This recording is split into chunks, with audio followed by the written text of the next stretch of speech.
Hello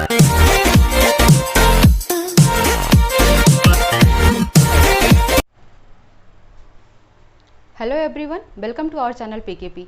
आज आपका important topic होने जा रहा है जो कि एनटीपीसी के एग्ज़ाम से भी बहुत ही इंपॉर्टेंट है। ठीक है, किसी भी एग्जाम में आप बैठते हैं तो यहाँ से आपको क्वेश्चंस मिलना ही मिलना है। डेफिनेटली आपके 1 मार्क्स तो श्योर होंगे। ठीक है, तो आप बहुत ही इसको अच्छे से पढ़िएगा, कॉन्सेंट्रेशन करके करिएगा। ठीक है, हमने क्या पढ़ा था? सेल पढ़ा था, है ना। कोशिका पढ़ लिया हमने, और कोशिका में कोशिका भित्ति यानी कि सेल वॉल पढ़ लिया है हमने। कोशिका झिल्ली पढ़ लिया है, सेल मेम्ब्रेन, प्रोटोप्लाज्मा, जीव द्रव्य, केंद्रक द्रव्य और कोशिका द्रव्य। ठीक है, प्लस साथ ही साथ हमने न्यूक्लियस यानी कि केंद्रक भी कवर कर लिया है। आज हमको क्या पढ़ना है? Cell organelles. किसके सेल ऑर्गेनल्स? यानी कि कोशिकांग पढ़ने हैं जो कि साइटोप्लाज्मा के पार्ट होते हैं। तो साइटोप्लाज्मा पढ़ लिया है हमने।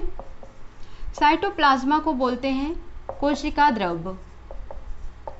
इन्हीं के पार्ट से जो आज हमें पढ़ने हैं डिटेल में। ठीक है, तो जो क्वेश्चंस आपसे पूछे जाते हैं वही हमें करने हैं। तो साइटोप्लाज्मा में सबसे पहले हम क्या पढ़ेंगे? माइटोकॉन्ड्रिया। Mitochondria clear? माइटोकॉन्ड्रिया हो गया। देन लाइसोसोम हो गया, राइबोसोम,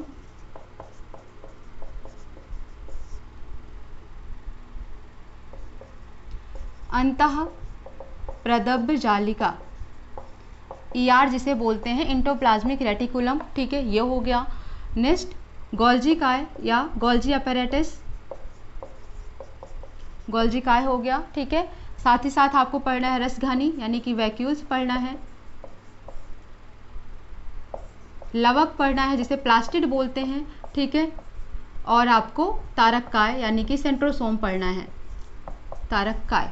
ठीक है, तो इस तरीके से ये सब टॉपिक कवर करने हैं, क्योंकि यहाँ से क्वेश्चन पूछा जाता है कि क्वेश्चन आपका पूछ लिया जाता है कि एटम बम किसे कहा जाता है, आत्मघाती थैली किसे कहा जाता है? गोल्जी काय को। ठीक है, या फिर आपसे पूछ लिया गया प्रोटीन की फैक्ट्री किसे कहा जाता है? राइबोसोम को। क्वेश्चन पूछ लिया गया ऊर्जा का उत्पादन केंद्र किसे कहा जाता है? ठीक है, या आपसे पूछ सकता है powerhouse of the cell किसे कहा जाता है? तो माइटोकॉन्ड्रिया। तो इस तरीके से क्वेश्चंस बहुत सारे ही पूछे जाते हैं। ठीक है, लवक में भी क्वेश्चन पूछ लिया जाता है, क्लोरोप्लास्ट, क्लोरोफिल। ठीक है, और ल्यूकोप्लास्ट। और जो टमाटर का लाल रंग है किसके कारण है? चुकंदर का लाल रंग किसके कारण है? तो ये कलर वाले भी क्वेश्चंस पूछ ले जाते हैं जो कि किससे रिलेटेड है? लवक से यानी कि प्लास्टिड से। तो जो ये क्वेश्चंस हैं, ठीक है, यही आपके पूछे जाते हैं डायरेक्टली। तो मैं बहुत ही डिटेल में इन्हें नहीं बताऊंगी। ठीक है, क्योंकि इतना टाइम नहीं है आपके पास। आपको क्या करना है? इसको सिर्फ इनके डिस्कवरी पर्सनस के नाम पढ़ने हैं, इन्हें किस नाम से जाना जाता है, इनका फंक्शन क्या है। ठीक है, क्यों हमें ये पढ़ना है, सिर्फ हम इतना ही पढ़ेंगे। तो सबसे पहले हेडिंग होगी आपकी माइटोकॉन्ड्रिया की। ठीक है गाइस, तो हेडिंग करें माइटोकॉन्ड्रिया।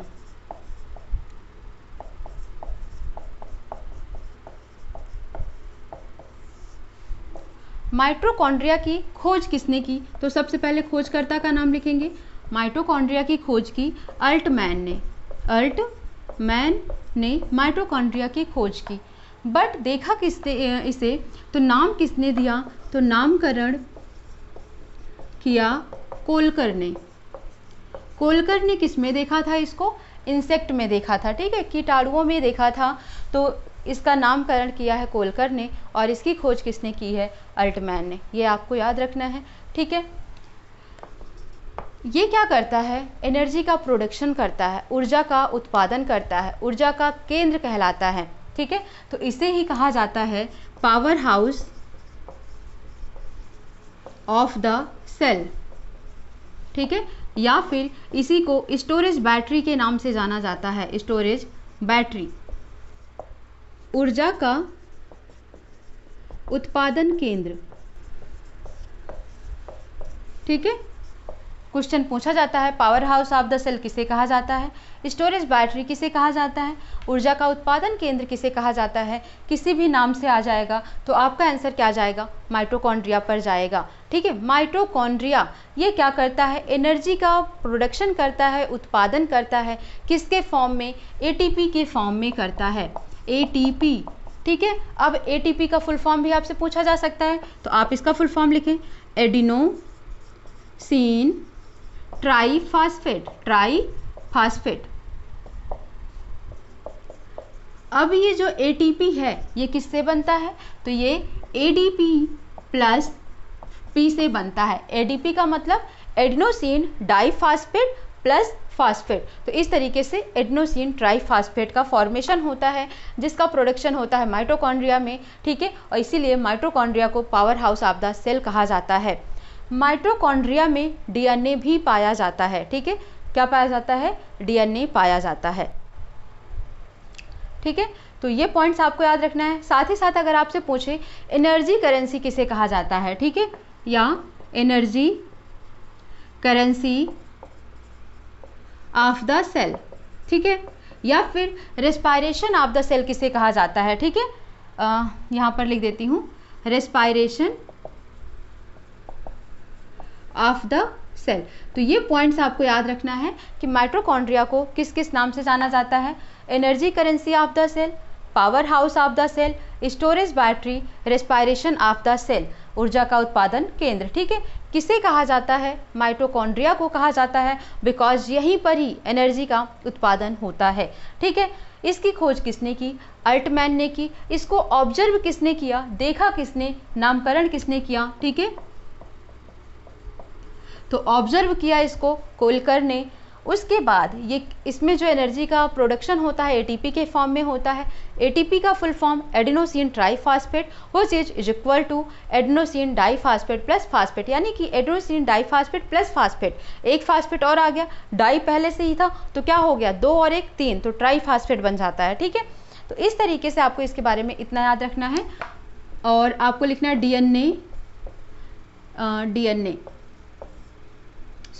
डीएनए भी माइटोकॉन्ड्रिया में पाया जाता है। DNA also present in mitochondria, ठीक है। तो इतना पॉइंट आपको माइटोकॉन्ड्रिया के बारे में याद रखना है, बहुत ज़्यादा नहीं याद रखना है। आप 9th का टॉपिक नहीं कवर कर रहे हैं, ठीक है। आप क्या कर रहे हैं, कंपटीशन की तैयारी कर रहे हैं, ठीक है। तो जो क्वेश्चंस आते हैं केवल आपको वही बताया जाएगा, आप उसे ही पढ़ें। तो माइटोकॉन्ड्रिया हो गया आपका। नेक्स्ट है गोल्जी काय।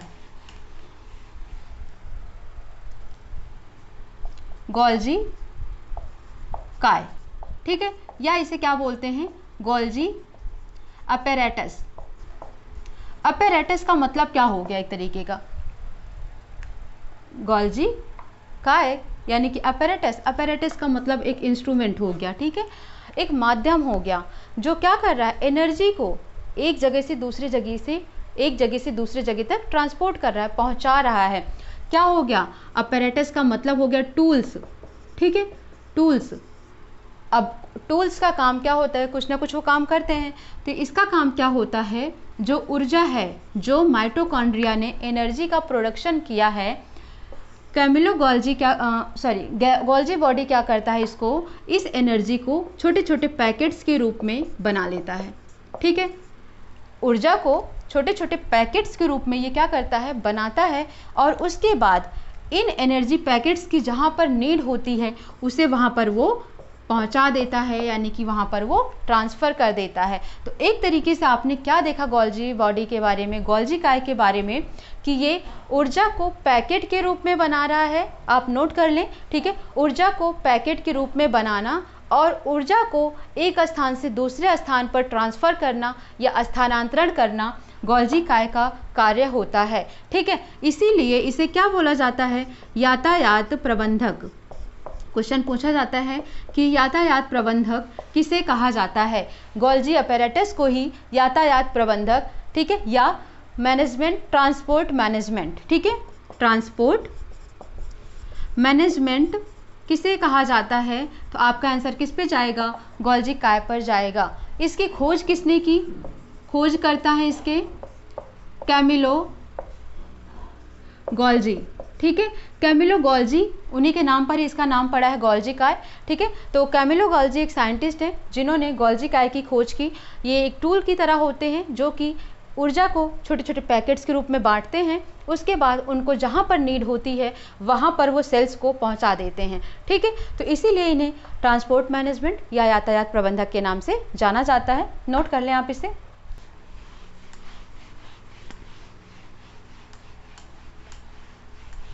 ठीक है, नेक्स्ट हम क्या देखते हैं, हमको जो नेक्स्ट पढ़ना है वो है आपका लाइसोसोम। लाइसोसोम, ठीक है। अब लाइसोसोम के बारे में पढ़ लें कि लाइसोसोम की खोज किसने की। तो खोजकर्ता का नाम लिखें आप, खोजकर्ता डी डुबे। डी डुबे ने लाइसोसोम की खोज की। लाइसोसोम होता क्या है, ठीक है, तो इसमें क्या होता है, सैक ग्रैन्यूल्स लाइक स्ट्रक्चर होता है, एक टिनी सैक लाइक, ठीक है, टिनी सैक ग्रैन्यूल्स लाइक इनका स्ट्रक्चर होता है, बहुत ही छोटे छोटे कण की तरह इनका एक स्ट्रक्चर होता है, ठीक है। काम क्या होता है इनका, फेजी, क्या काम होता है, फेजी। मेन फंक्शन इनका होता है फेजी, यानी कि डाइजेशन करना। क्या करते हैं ये, पाचन करते हैं, डाइजेशन करने में हेल्प करते हैं, पाचन करने में हेल्प करते हैं, ठीक है। किसे डाइजेस्ट करते हैं, जो फॉरेन मटेरियल्स होते हैं, ठीक है, उनको ये क्या करते हैं, डाइजेस्ट करवाते हैं। ये हो गया किसके बारे में, लाइसोसोम के बारे में। जो ये ग्रैन्यूल्स हैं इन्हीं में ही क्या पाया जाता है, एंजाइम पाया जाता है। तो याद रखना है कि लाइसोसोम में क्या पाया जाता है, एंजाइम पाया जाता है, एंजाइम पाया जाता है। आपको पता है हमारा जो स्टमक है, जो इंटेस्टाइन है, उसमें भी क्या पाए जाते हैं, एंजाइम पाए जाते हैं, जो कि हेल्प करते हैं कहाँ पर, डाइजेशन में। तो लाइसोसोम जो है इसमें भी एंजाइम पाया जाता है। कितने एंजाइम पाए जाते हैं, 24 एंजाइम पाए जाते हैं, ठीक है, 24 एंजाइम पाए जाते हैं। मेन फंक्शन, ठीक है, मेन फंक्शन यानी कि कार्य जो है इसका वो है फेजी, यानी कि डाइजेस्ट करना, पाचन करना इसका मेन काम होता है, ठीक है। इसकी खोज किसने की, डी डुबे ने की। इसमें एक एंजाइम पाया जाता है जिसका नाम है हाइड्रोलिटिक। हाइड्रोलिटिक ये क्या करता है, ये क्या है, हाइड्रोलिटिक है, जो कि जो पुराने जीव द्रव्य होते हैं उन्हें क्या करता है, पुराने जीव द्रव्य को नष्ट कर देता है। यानी कि जो ओल्ड प्रोटोप्लाज्मा होते हैं उनको नष्ट कौन करता है, उनको डैमेज कौन करता है, उनको डिस्ट्रॉय कौन करता है, हाइड्रोलिटिक करता है। हाइड्रोलिटिक क्या है, एक एंजाइम है। इन 24 एंजाइम में से एक एंजाइम है लाइसोसोम में जिसका नाम है हाइड्रोलिटिक, ओल्ड प्रोटोप्लाज्मा को नष्ट करने का काम करता है। मेन कार्य है इसका डाइजेशन, ठीक है। आगे लिखेंगे, ये कहाँ पाया जाता है, एनिमल सेल में, यानी कि जंतु कोशिका में पाया जाता है, ठीक है। लेकिन आप ये नहीं कहेंगे कि ये पादप कोशिका में नहीं पाया जाता है, कुछ पादप कोशिका में भी ये पाया जाता है। तो ये जंतु और पादप दोनों में पाए जाते हैं, बस कुछ ही पादप कोशिका में पाए जाते हैं, ज़्यादा से ज़्यादा ये जंतु कोशिका में पाए जाते हैं। ये नोट कर लिया आपने।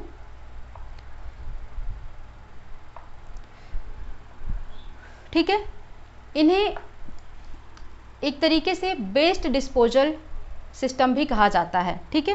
तो रुक जाओ एक मिनट, ये आपने नोट कर लिया।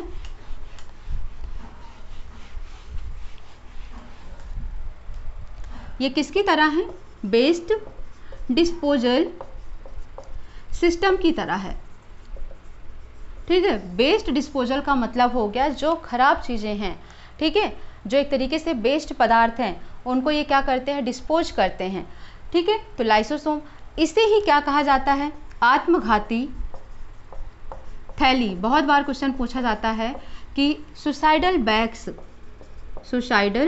बैग्स या आत्मघाती थैली किसे कहा जाता है, लाइसोसोम को कहा जाता है।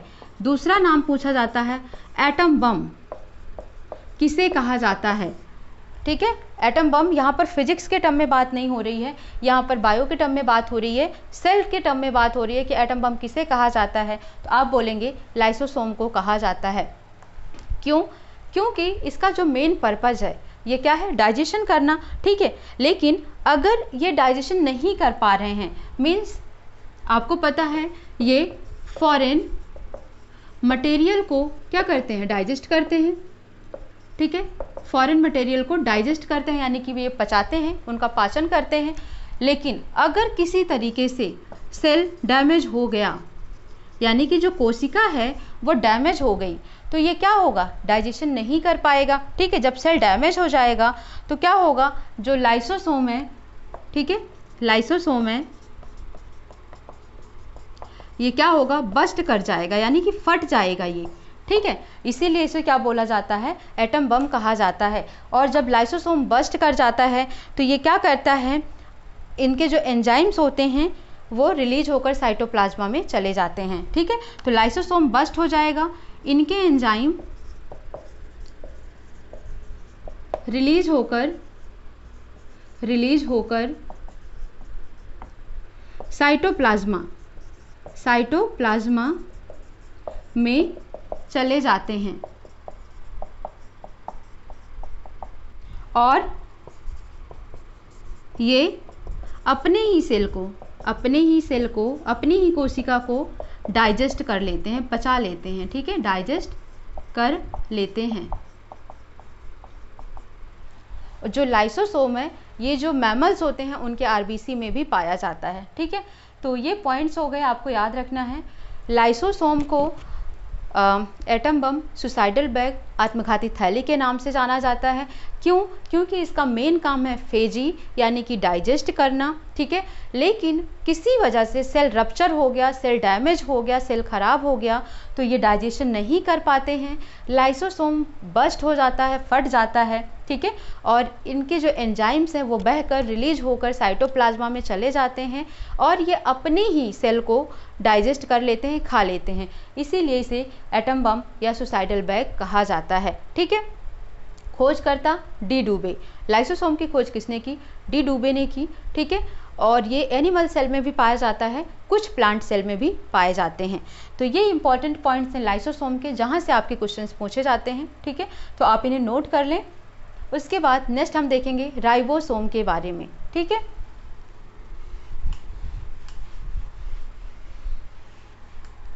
हेडिंग है आपकी राइबोसोम।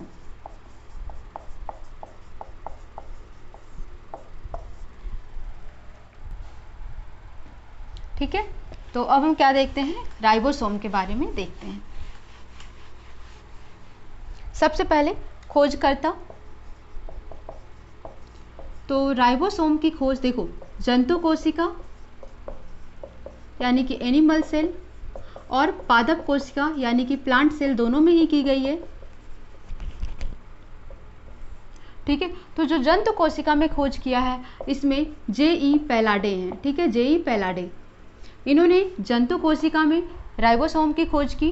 पादप कोशिका में रॉबिन्स एंड ब्राउन, इन दोनों ने ही मिलकर पादप कोशिका में, प्लांट सेल में खोज की राइबोसोम की।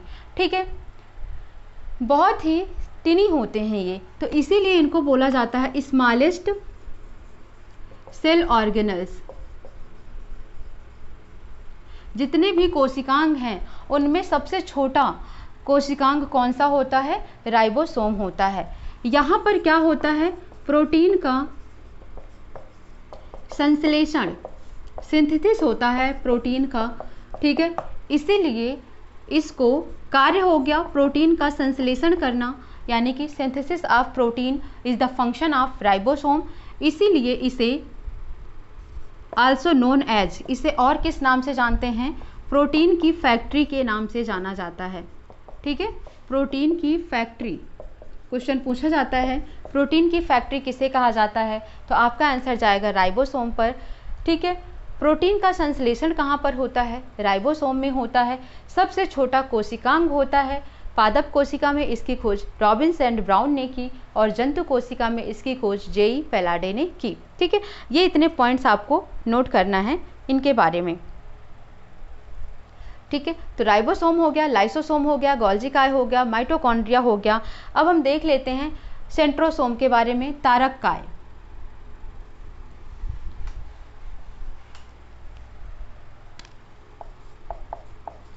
तारक काय, ठीक है, इसे क्या बोलते हैं? सेंट्रोसोम। इसके खोजकर्ता कौन है? खोजकर्ता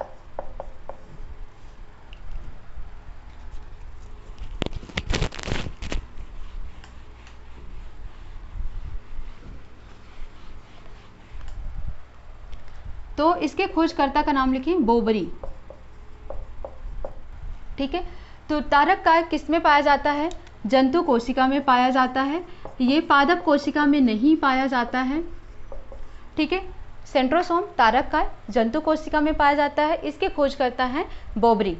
ठीक है, इसका काम क्या होता है, जब कोशिका विभाजन होता है, यह कोशिका विभाजन यानी कि सेल डिवीजन में हेल्प करते हैं, कोशिका विभाजन में हेल्प करते हैं। ठीक है, तो तारक काय के खोजकर्ता का नाम याद रखना है आपको, बोबरी। किसमें पाया जाता है, जंतु कोशिका में। किसमें हेल्प करते हैं, कोशिका विभाजन में यानी कि सेल डिवीजन में हेल्प करते हैं। ठीक है, नेक्स्ट देखेंगे एंडोप्लाज्मिक रेटिकुलम।